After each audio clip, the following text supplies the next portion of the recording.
decided that I am not this body. We have already discussed. I am not this body and I am pure consciousness. Somewhere or other I am encased with this bodily dress. But I am not this body. I am pure consciousness. Now, if we actually want happiness or independence, then we have to remain in our pure consciousness position.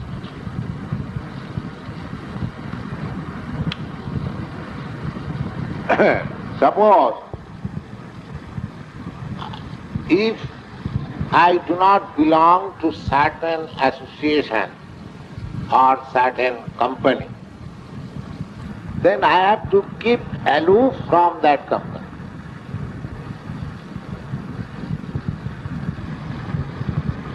So Lord Krishna says that Bhogai Sajja Prasaktanam, those who are too much attached with bodily pleasure, bodily enjoyment, and taya apurita cetasa. Apurita cetasa means those who are illusion, because bodily pleasure is not my pleasure. My pleasure is different because I am not this body.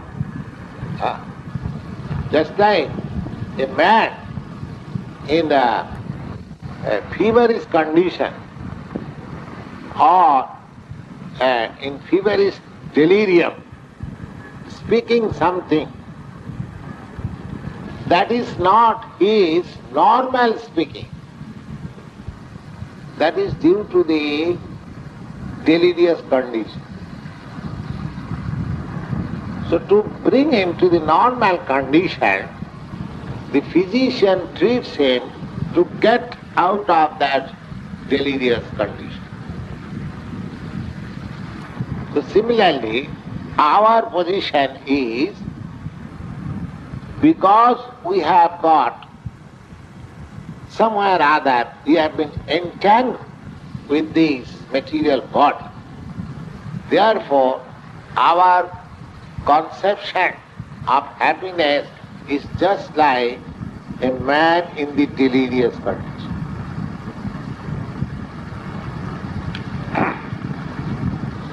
So we have to cure. Some philosopher says that this delirious condition should be cured and there should be no activity. They are afraid of any activity. Because these material activities have become source of distress for us. Therefore, there are certain philosophers, they say that we should stop all sorts of activities. Their highest culmination of perfection, according to their idea, is that stopping all sorts of activities. Just like Buddha philosophy, Nibbana. Nibbana means stopping all activities. Buddha philosophy, according to Lord Buddha, his theory is that due to the combination of material elements, this body has come into existence. Now, somewhere or other, if these material elements are separated or dismantled, then the cause of distress is removed. That is it. Just like you have got a big house and the tenants or the government or tax collector, you are too much trouble. So if you think that better to dismantle this house so that to get rid of these all troubles. So this theory that separating the material elements by which this material body is formed, if they are broken or they are sent back to their original position, then we are free from all distresses, material. But we, at least those who are following this Bhagavad Gita, this philosophy does not say that the material body is all in all. Beyond this material body, there is spirit. And the symptom of that spirit is understood by consciousness. Consciousness. That is the philosophy of Bhagavad Gita. Now, you cannot deny consciousness. You cannot deny consciousness. And consciousness minus body minus consciousness is dead body. Everyone knows it. A child can understand this. That I am speaking, you are hearing, because your consciousness is present, my consciousness is present. As soon as my consciousness is deducted from this body, then this same mouth will not speak, this same hand will not move, the same your ear will not hear. The whole thing will be stopped. So it is a very common sense affair. That consciousness, that is the main thing in this body. So, any intelligent man, with common sense can understand it. Now, what is this consciousness? This consciousness is the symptom of the soul. Just like wherever there is some fire, there is heat, or there is smoke. When you see something, suppose you are sitting here, if you find someone smoking, then you are afraid, oh, there must be some fire. Otherwise, why smoke is coming? Or wherever you feel some heat, although you do not see the fire directly, still you can understand that there is fire. Because there is smoke, because there is heat, therefore there is fire. Similarly, this consciousness, nobody can deny this consciousness. That this consciousness, because this consciousness is, therefore I am identification or my energy is being produced in the shape of consciousness. So this consciousness proves that I am the soul present here. That is Gita's philosophy, and that is the whole Vedic philosophy. Anyone, either the devotees, just like we belong to the devotee group of philosophers, and there are others who are impersonalists, but they, or both of them, they do not deny the presence of the soul. Presence of the soul. The Buddha philosophy, they do not recognize the soul. They, according to them, that the combination of matter at a certain stage produces consciousness. But that philosophy, that argument can be refuted that with matter you cannot produce consciousness. Because take the example of a dead man. The dead man is there. All the elements, material elements are all there, present.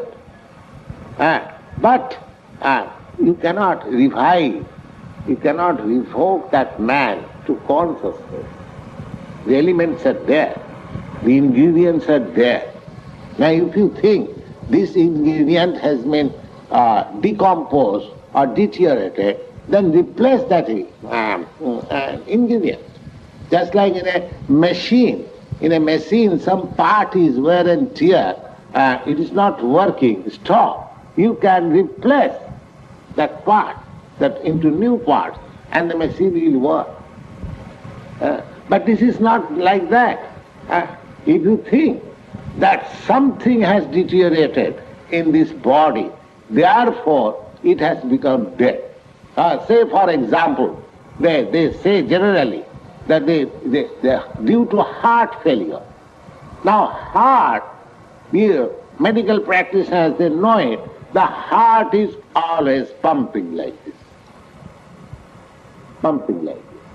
Now, can you produce a heart action by artificial pumping? No, it is not possible. They give respiratory oxygen gas and so many things, but it cannot be revived. Therefore, it is a fact that the soul is different from this body.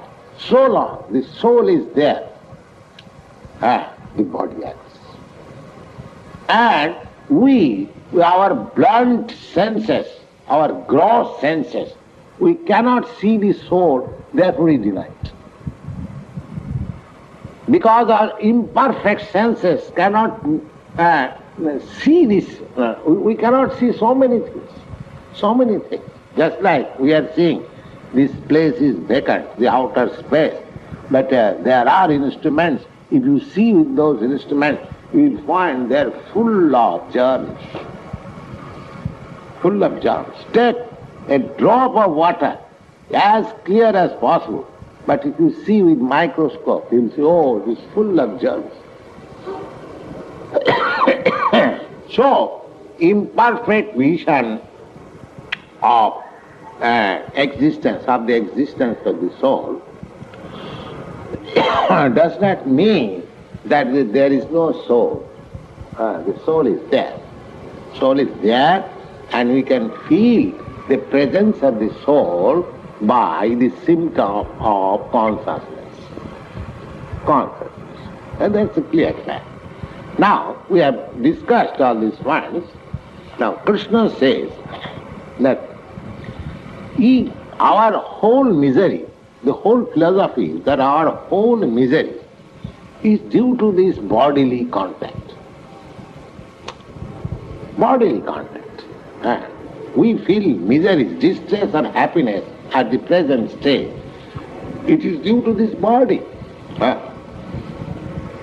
We have already discussed that, just like take for example the water. Water in summer time it is very pleasant, and in winter time, it is very distressful. We are afraid. Even a drop of cold water we are afraid of. Without hot water we cannot take our bath. Now, water as it is water, constitutionally, chemically or whatever it may be, but it is due to the bodily touch of the water we sometimes feel pleasure and sometimes feel distress. Therefore, all our feelings of distress and happiness is due to this body. It's due to the body. Body under certain condition, mind under certain condition, feels happiness and feels distress. So therefore, we are actually hankering after happiness. Because the soul's constitution is happiness. Soul's constitution is happiness. Anyone who is brought up in a very nice family with all comfortable condition, as he feels distress in a different condition. Similarly, the soul is the part and parcel of the Supreme Being. Supreme Being, his constitution is Satchidananda Vigraha. The Supreme Being is the embodiment of eternity, bliss and knowledge. Eternity, bliss and knowledge. That is the constitution of the Supreme Entity. He is eternal, he is blissful and always full of pleasure. Always full of pleasure. Krishna, this word, Krishna, now we have chanted Hare Krishna, Krishna Krishna, Hare Hare. This Krishna, do not take it that we are presenting some sectarian conception of God or like that. This Krishna, this is a Sanskrit word, you have to understand. Krishna. Krishna means, Kris means the greatest. And No means pleasure. He is the symbol of greatest pleasure. Greatest pleasure. So, we are also part and parcel of that greatest pleasure. Just like the ocean and a drop of water of the ocean, if you chemically analyze, you will find the same ingredients. The volume of the ocean is certainly greater than the volume of the drop of the ocean water. But so far the constitution is concerned, either this drop of ocean water or the full ocean water, the same chemical composition you will find. Similarly, because we are part and parcel of the Supreme Satchidananda Vigraha, eternity, blissful and knowledge, therefore, although we are minute particle, but the minute particle has got so much energy. You can just see that minute particle of the soul within this body, how wonderful things we are doing. Everything, whatever material manifestation, at least in this world, in New York City, you see so many big buildings and so many machineries, factories and organization. But who has done it? That minute particle embodied in the soul. Just see. If that minute particle can play so much wonderful things, just see, just imagine what wonderful things cannot be done by the Supreme particle. Or not particle, is the whole. Is the whole. Because we do not understand the capacity, the energy of the... just calculate mathematically. Now, the particle is so small that it has been calculated that 1/10,000 part of the upper portion of the hair is the measurement of the soul. Now, we cannot even imagine, but supposing that is a point, if that point has got so much energy, that it is playing wonderful things, everything is being manufactured by the brain of that a small particle. Now you can just make a proportion, then the full one, how much wonderful things he can play. If a small particle of a spark of fire, if it is dropped here, it will at once burn it. Now, you can just imagine the big fire, how much capacity he has got. So the thing is that we are, because we are part and parcel of that Satchidananda Vigraha, eternity, peaceful and knowledge, therefore our hankering is always to live eternally. Our hankering is always to get full knowledge. And our hankering always to remain happy. That is our natural hankering. But that is being hampered due to this body. That we do not understand. We are hankering after full knowledge, we are hankering after full bliss, we are hankering after eternity, that we do not know how to obtain that. Here is the information. Here is the information. That you are hankering after all these things through some imperfect instrument. That is not possible. So you have to understand yourself that you are not this body. Whole impediment, whole choking up your progress is due to this body. So you have to separate yourself from this body. Simply separating, I mean to say, theoretically will not do. You have to keep yourself always separate. Always separate as master of this body, not as servant of this body. That should be your aim of life. Just like you have got a motor car, nice motor car. If you want to drive it as a superior master or driver, then the car will give you good service. But if you do not know how to drive, then the car will play disaster, your life will be risky. Your life will be risky.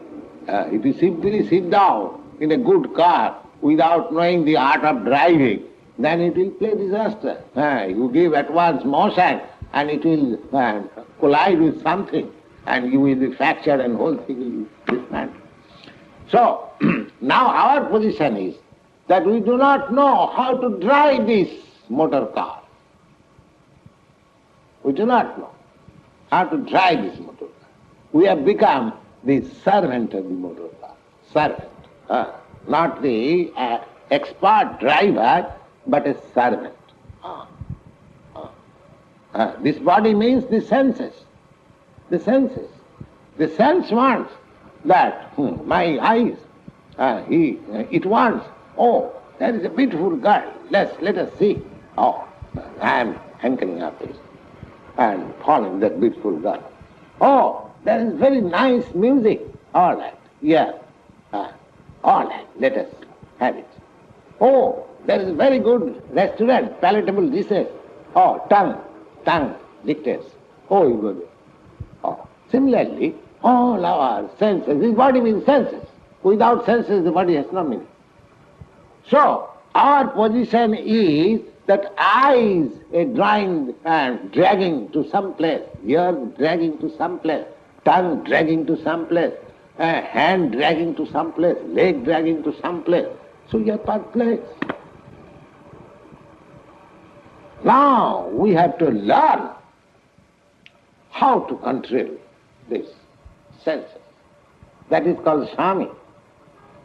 Swami, this very word, Swami suggests that he is the controller of the body. He is not controlled by the body.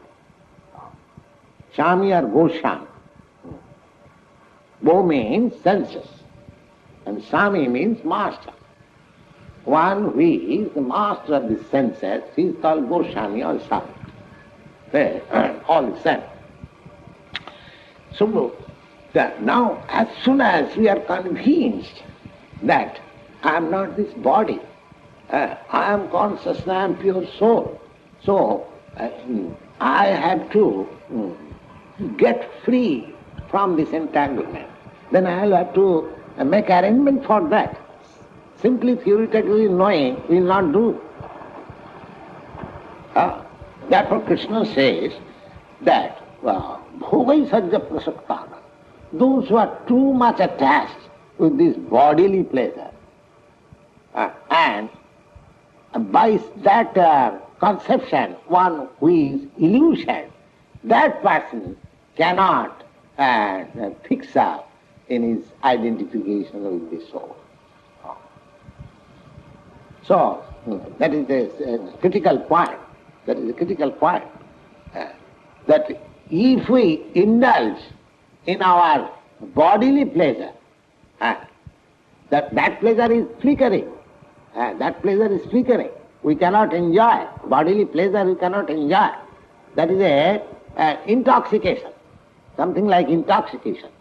That is not pleasure, actual pleasure. Actual pleasure is of the soul, not of this body. So we have to guide our life. We have to mold our life in such a way that we must not be diverted by the so-called bodily pleasures. And if we are diverted by the bodily pleasures, then we cannot be fixed up in our identification with the soul. This is clear. Now, next sloka is Traigunya Visayaveda Nistraigunya Bhavarjuna Niddanda Nitta Sattvastha Nidyoga Chema Atmavan. Veda means the book of knowledge. Now the book of knowledge, according to the climate, according to the population, according to the country, there are different books of knowledge. Just like in India, the book of knowledge is accepted as the Vedas, Vedic knowledge. In your European, American countries, the book of knowledge accepted as the Old Testament, New Testament. Similarly, the book of knowledge among the Mohammedans, they are accepted as the Quran. Their book of knowledge, undoubtedly, there is no doubt about it. Now, what are these book of knowledge? Religious scriptures. The religious scripture means they are meant for training you to that conception of life, that you are pure soul, nothing more. They restrict your bodily activities under certain conditions. Under certain conditions. That is called morality. Just like your Bible has got 10 commandments. 10 commandments. What is that commandment? To regulate your life. Because without regulation, you cannot. Because we have to control the body to reach to the highest perfection. So if we don't follow in any regulative principles, how we can make our life perfect? Now that regulative principle may be a little different from my country to your country or my Veda to your Bible, but that does not matter.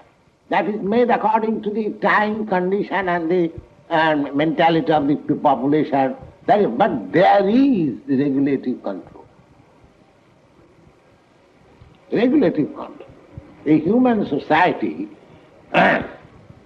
is not considered civilized unless and until the members of the society are put into some regulative control. By regulative principle. Without regulative principle, you cannot make the progressive march of the state or the people or the citizens. So similarly, here it is said that Traigunya Visayaveda Nistraigunya Bhavarjuna. Arjuna, these Vedas or the scriptures, they are meant for regulating the three modes of nature.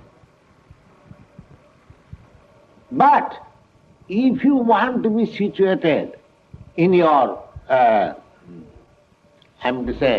pure, of identifying this body. So, Lord Krishna says that Bhagavad Gita Prasantana Gaya Amrita Nam Brahmasatmika Bhakti Samadhu Na Bhoga.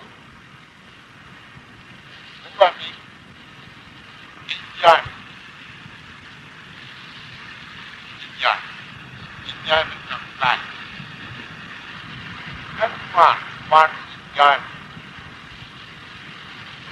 Who does not want enjoyment?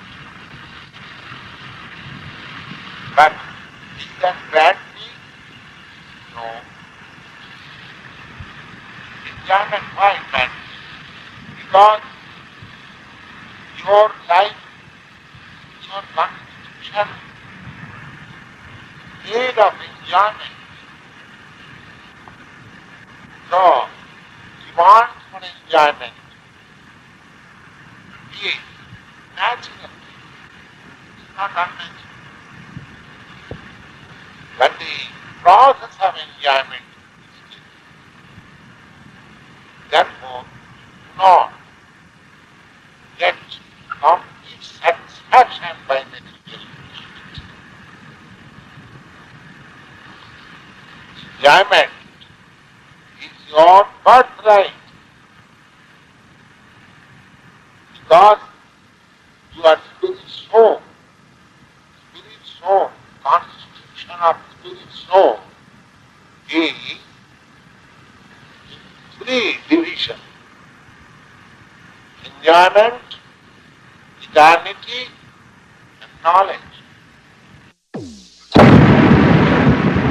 Spirit soul is full of knowledge, full of happiness, and unending.